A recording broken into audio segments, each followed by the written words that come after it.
क्या अमेरिका और तुर्की के दरमियान एक नए मुआहदे के तहत कर्डिश एसडीएफ येपीजे पीकेके फोर्सेस को इजराइल और सीरिया बॉर्डर की तरफ मुंतकिल कर दिया जाएगा?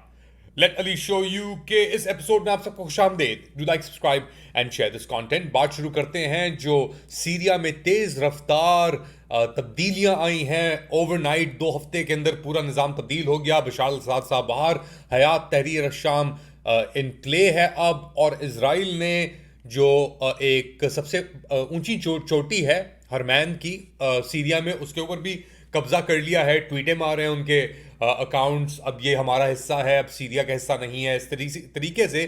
तो एक और मेरे पास एक खबर आई है गर्दिश में कि एसडीएफ फोर्सेस जो हैं, जो सीरियन डेमोक्रेटिक फोर्सेस, एक बेसिकली अम्ब्रेला बनाई थी अमेरिका ने पीकेके के जो सीरियन ऑफशूट थी येपीजे के नाम से, कि टर्की को बुरा ना लगे नेटो एलाय को, तो उसको एक अपना एक तरीके से जो एंटी आइसिस फोर्स बनाया था उसको एसडीएफ का नाम दे दिया। अब ज़्यादातर उसके अंदर ये पीकेके के लोग थे। अब मगर क्योंकि अमेरिका भी पीकेके को एक दहशतगर्द तंजीम करार देता है, उसके बाद यूरोपियन यूनियन भी पीकेके को एक दहशतगर्द तंजीम करार देती हैं, और उसके सीरियन एफिलिएट्स को भी। तो मुश्किल हो जाता अमेरिका के लिए एक दहशतगर्द तंजीम के साथ काम करना। अब आप जानते हैं अमेरिका किस तरीके से काम करता है दहशतगर्द तंजीमों के साथ। तो खैर एनीवेज, एसडीएफ को घुसाया हुआ था ये शुमाली सीरिया के अंदर, और टर्की के उनसे हमेशा वो एक तरीके से झड़प चल रही थी।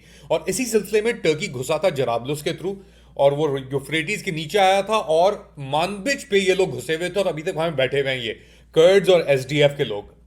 तो अब ये जो तब्दीली आई है एकदम सीरिया में, टर्की बहुत एम्बोल्डन हो गया है, और अब उनका ये फुल फोकस है कि यहाँ से एसडीएफ के फोर्सेस को हटाओ। अब एसडीएफ ना सिर्फ उनके जो आप कह लें कमिश्ली एक या कमिश्लू कहते हैं उसे एक एरिया, और हसका करके एरिया, 2 एरियाज हैं कर्डिश मेजॉरिटी। बाकी जितने एरिया से अलऐन रक्का ये सब कुछ, इसके मनबिज, ये अरबी एरिया से जिसके ऊपर कर्डिश को घुसा दिया गया था अमेरिका ने।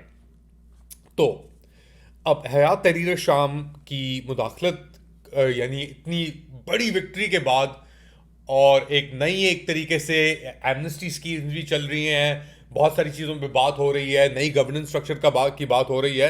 तो इसके ऊपर एक अफवाह तो नहीं, एक खबर ये आई है कि जो कर्डिश फोर्सेस हैं उन्हें अमेरिका ऊपर से हटा के, टर्किश एरिया से हटा के नीचे ले जाएगा।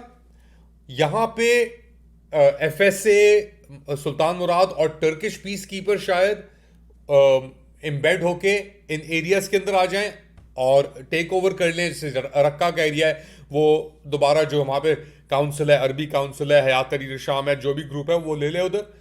और जो कर्डिश एरियाज हैं कमिश्ली और हसका, इसके अंदर बेसिकली वहाँ से एसडीएफ के फोर्सेस निकल के नीचे चले जाएं, जुनूब की तरफ वो निकल जाएं बेसिकली, जो और वहां पे एक पतली सी पट्टी बने जॉर्डन के बॉर्डर के साथ, और इजराइल, और एक तरीके से बफर हो सीरिया के अंदर ही, जो सेपरेट करे सीरिया को जॉर्डन से और इजराइल से बेसिकली। तो ये एक प्लान अब गर्दिश में आ रहा है। इसके अंदर कितने सक्सेसफुल होंगे नहीं होंगे ये देखना पड़ेगा। मगर एक इंटरेस्टिंग क्लिप है कुछ साल पहले की, जब रीब्रांडिंग कर रहे थे अमेरिकन पीकेके की, तो वो क्या बेसिकली मंजन बेच रहे थे उनके जर्नैल, जरा मुलाहिजा करें।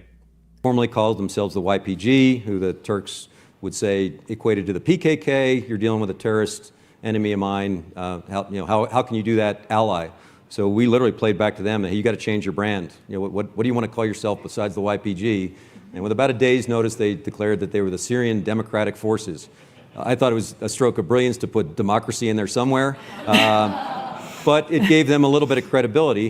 तो ये थे अमेरिकन जर्नल, और ये बता रहे थे कि जी थोड़ा मसला हो जाता है, तो इसलिए हमें एसडीएफ का एक ब्रांडिंग रीब्रांडिंग करने की ज़रूरत है। अच्छा, ये अब इतनी फ्रेंचाइजीज जब हो जाएं, उसकी रीब्रांडिंग क्या हो रहा है, कौन किसको कंट्रोल कर रहा है, कौन कहाँ किसका एसेट है नहीं है, ये बहुत मुश्किल हो जाता है। एक फॉग ऑफ वॉर टाइप की सिचुएशन डेवलप हो जाती है ऐसी सिचुएशन में, और इसलिए आप ट्रस्ट नहीं कर सकते यार कि भरोसा करें करें भी तो किसके ऊपर भरोसा करें ऐसी सिचुएशन के अंदर। तो एक ऐसी सिचुएशन ज़रूर डेवलप होगी। इजरायली बर्बरियत दबा के वो बमबारी कर रहे हैं, गूता से लेके दरा से लेके दमास्कस के एरियाज के अंदर, नॉर्थ के अंदर भी उनकी बमबारी में बहुत इंटेंसिफाई हो गई है, और लगातार वो तबाह कर रहे हैं। जो भी एसेट्स छोड़ के गया है ये बशार अल-असाद के फोर्सेस के पास थे, उन्होंने कहा कि भाई ये हयात तहरीर शाम और एक नई एक कुव्वत के हाथ में ना ये चीज़ें ना आए तो हम इनको तबाह कर देंगे और इनको थोड़ा डिप्लीट भी करेंगे, ब्लीड आउट करेंगे। तो अब एक एग्रेसिव मोड में इजराइल आ गया है, उतर गया है। अब इसके क्या इम्कानात होंगे, क्या रैमिफिकेशंस होंगे, it's anybody's guess, it's an open game. But interestingly Biden White House के पास अभी कोई 1 या 1.5 महीना और रहता है इक़्तिदार में, और उनकी हरकतें ऐसी चल रही हैं कि आपको मैंने सुनाया भी कि जो बाइडेन साहब ने खुद कह रहे थे कि हमने किया है, ये मेरा प्लान था। यूक्रेन से लेके गाजा से लेके जो भी तबाही हुई, अब देखो हम कितना, यानी सीरिया के अंदर हमने एक रशियन प्रॉक्सी पॉन को हमने हटाया, उसके अंदर भी हमने किरदार अदा किया। डेग्रेडेशन की भी, जो डीकैपिटेशन हुई वो भी मेरा प्लान था। ईरान के साथ भी मेरा प्लान था। तो यानी वो अपना सब जाते जाते छोड़ नहीं रहे।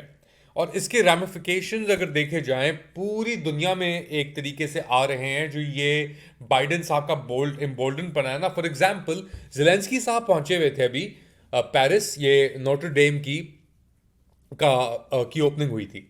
तो उसके अंदर ज़ेलेंस्की ने कहा कि मैं बाइडेन से चाह रहा हूं कि ये मुझे इनविटेशन दे। सिर्फ 1.5 महीना रहता है। ट्रम्प का मुझे नहीं पता वो क्या करेगा, वो अभी तो वो ताकत में नहीं है, तो वो ऐसी बातें कर रहे हैं। उनको पता है कि 1.5 महीने में ट्रम्प आ जाएगा। तो उनके दिमाग में क्या चल रहा है अभी, वो नेटो मेंबरशिप मांग रहा है ज़ेलेंस्की। तो उसके दिमाग में क्या चल रहा है, अगर नेटो मेंबरशिप मिल जाती है यूक्रेन को जंग के दौरान, तो फिर नेटो चार्टर के अंडर, तो फिर तो ये खुली जंग है। तो there are many different layers to it। और जो अमेरिकन डीप स्टेट एस्टेब्लिशमेंट है, ये किस तरीके से मनूवर कर रही है अपने आप को इस पूरी सिचुएशन में। Obviously deep state is the deep state. Turkish में कहते हैं इसे देरेन देवलेत। और अब तो धमकियां भी आ रही हैं, टर्की के ऊपर तनकीद हो रही है रशिया से। अलेक्जेंडर डुगान साहब जो हैं जो उनकी पुतिन साहब के बहुत करीबी एक एडवाइज़र हैं, वो कह रहे हैं कि हम माफ़ नहीं करेंगे तुर्की को। ये जो तुर्की ने हमारे साथ किया, अभी तुर्की जो गुस्सा है सीरिया के अंदर, ये जो लोग आए हैं ये तुर्की को ही खा जाएंगे। ये रशिया एक तरीके से वो मैसेजिंग अपनी आगे भेज रहा है। तो एक बहुत डिफ़िकल्ट मुश्किल सिचुएशन डेफिनेटली डेवलप हो सकती है। टर्की का बॉर्डर, अब ये सीरियन रेफ्यूजीज वापस जा रहे हैं, सही है, तो फिर उसके बाद वो अपना बॉर्डर सील करेंगे, अपने आप को मुस्तहकम करेंगे। अब बहुत सारी चीज़ें कब मूव भी हो रही। टर्की अपने आप को एक्सपैंड करने की कोशिश करेगा सीरिया में, कंस्ट्रक्शन कॉन्ट्रैक्ट्स, ये सब चीज़ें। तो कितनी उसकी प्रोजेक्शन चलती है, उसके अंदर एसडीएफ का ऑब्वियसली एक बहुत, या ये पीकेके कहाँ जाके सेटल होती है, इसकी सेटलमेंट अमेरिका कहाँ जाता है, वो निकालता है कि नहीं निकालता। तो ये सब सवालिया निशान हैं अभी। जैसे मैंने कहा, इजराइल का भी एक बहुत बड़ा सवालिया निशान है। आप क्या समझते हैं क्या हो रहा है, बताएं मुझे कमेंट सेक्शन के अंदर। To like, subscribe and share this content. अपना ख्याल रखिएगा, अगली बार तक अल्लाह हाफिज।